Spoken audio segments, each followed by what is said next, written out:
I played the didgeridoo for about 1 year when I had this mystical experience. I was at a friend's house that keeps bees, and I was with my beloved, and we went out by the beehives. The bees were coming and going and coming from the hive. I stood behind her, and I was playing the didgeridoo into her back. And Spirit called my name from the inside, says, Astarius. I said, yes. Now, you know, it's not always that clear with Spirit, but this is one of those 2x4 over the head moments of clarity. And so I answer, but I'm still playing on her. And Spirit says, you're from the clan of the trumpet angels. And a light went off in every cell of my being. And I had this instantaneous understanding of why I'd had such a profound experience with the didgeridoo at that time, playing for just a year. I was excited about telling her what I'd gotten. Didn't stop playing on her right away. But when I did stop, before I could tell her what I'd gotten, she looked at me and she says, oh my God, I just seen the biggest angel Deva I've ever seen. So God gave me the message in 2 different ways. Let me clairaudiently hear, I'm from the clan of the trumpet angels, and clairvoyantly showed her the angel.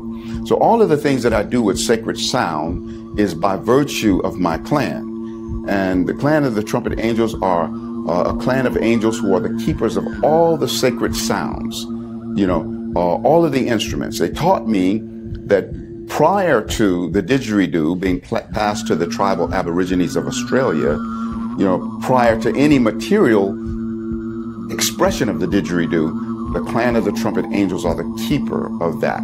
But all instruments. They taught me that didgeridoo is not that tube that the sound comes through. Didgeridoo is the sound itself that's coming through, and that instrument is its body. If one is playing the harp, harp is not that thing that they pluck on. You know, harp is the sound frequency coming from it, and that what's being plucked upon is its body. Same thing with drum and, you know, piano, flute, whatever, because all these sounds are celestial sounds in the higher realm before physicality, before there was a physical need of material instrumentation to produce those sounds. So this is who I've learned from. I played the didgeridoo for 1.5 or so years before the vocal harmonics came in. Then I decided, okay, I want to do vocal harmonics as masterfully as I play the didgeridoo. At that time, it was a really tall order because I went so far and fast with the didgeridoo. But then, you know, now I do them equally. So with the vocal harmonics, like,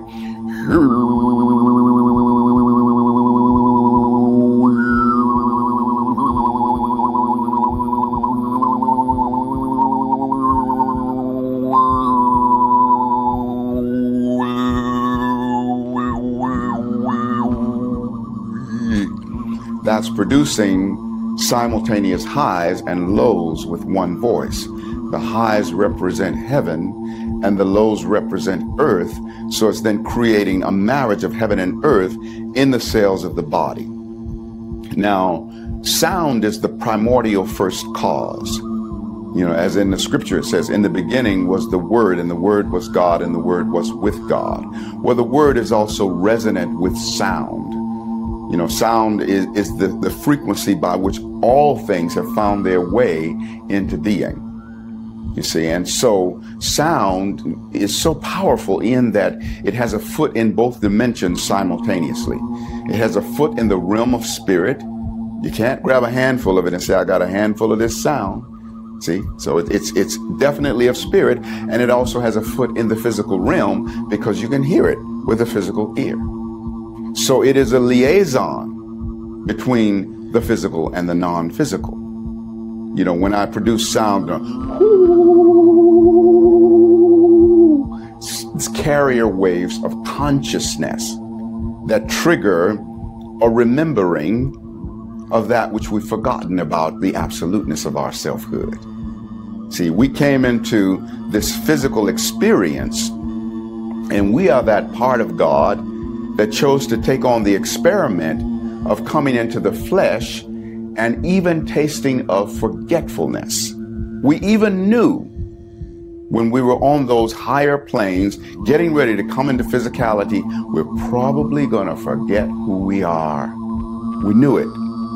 But in the infinite wisdom of our universal divinity, we left the greater expanse of who we are, standing in the circle of eternity, remembering for us what we were probably going to forget when we entered into some of the nightmare of the earth dream. And so we have this greater consciousness and this greater expanse of selfhood that does not join us in our forgetfulness.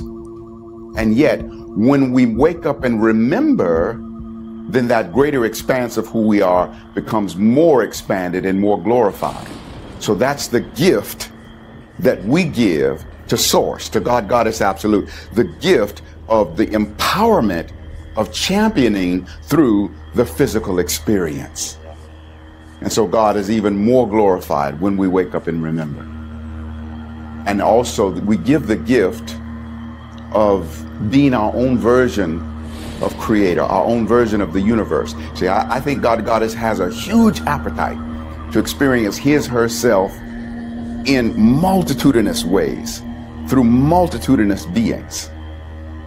Even though it's many facets of one great being, each facet is a version of that divinity, which is as individual as a fingerprint or a snowflake. And so we give that gift to God. Just by being whoever it is that we are, God gets to experience yet another version of His, herself. And we get to wake up and remember, you see, and then, we appreciate our divinity even that much more when we have to muddle, through the trenches of physicality to re-earn the connection to our divinity by virtue of our remembering. And sound is a frequency that helps us to remember. So the astrology came in an interesting way. I have a book called Feast of the Zodiac, Wisdom of Astrology, which originally I published way back in 1980. And my first journey with astrology was with the intention just to learn enough about each sign to write a poem on each sign. I didn't intend to become an astrologer. I started in October of 1979, writing the 12 poems. I spent 2 weeks on each sign, and I would let myself literally embody that sign and be that sign for 2 weeks. And I would read everything that I could read and research everything that I could research about that sign, and then I would accumulate keywords. I had a positive list and a negative list of keywords. And at the end of the 2 weeks, I would glean from my keywords and formulate the stanzas. And that's how the book, came about. Actually, it started as 12 posters before it actually became a book. And then before I could finish, because it was a 6-month project with 12 signs, 2 weeks per, so I finished in March of 1980. But before I could complete, I was catapulted into a full-scale study of astrology. And I think by the time I completed the 12, signs, I did my first professional astrology reading. And so that's how it started. But again, it was like God knowing where I was going. I didn't humanly fully know. So this journey with astrology has been an amazing journey for me. I'm a humanistic astrologer, and I don't approach it fatalistically.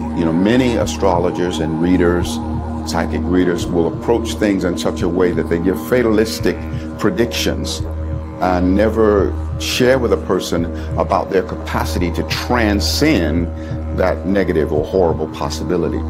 My role is empowering people.